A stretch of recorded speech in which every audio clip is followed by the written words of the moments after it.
For today's video guys ay gagawa tayo ngayon ng paint job dito sa ating ginawang steampunk art made of scrap metal. And kung mapapansin nyo guys, very plain yung kulay natin dito. Bali, hindi siya black, matatawag ko siya gun metallic.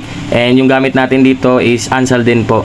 And bali, gagamit tayo dito guys ng mga metal color tulad ng copper, brass, gold, silver.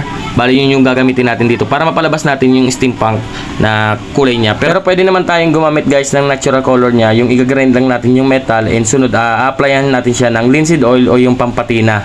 So yun yung mga tips na pwede kong ma-share sa mga gusto rin gumawa ng ganitong klaseng mga artwork, pandi-display nila sa kanilang bahay, or pwede nyo rin pong ibenta yung mga ganitong klaseng artwork. At singit ko lang guys, bali meron sa akin nagtanong last time na ba't ito pala yung napili kong medium na klase ng artwork, yung paggawa ng mga made of scrap metal or ano pa man dyan na recycled materials. So isa lang po yung nasagot ko sa kanya dahil ito yung pinaka-available sa aking environment.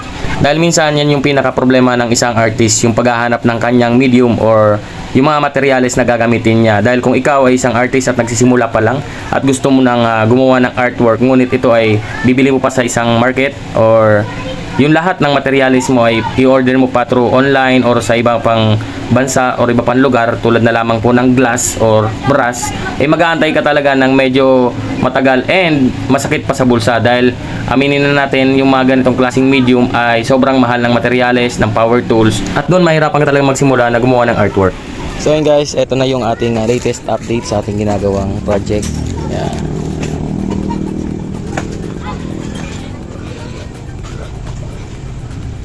Yan yung ating mga robot. Ito naman yung ating ilalagay na capsule. Yan.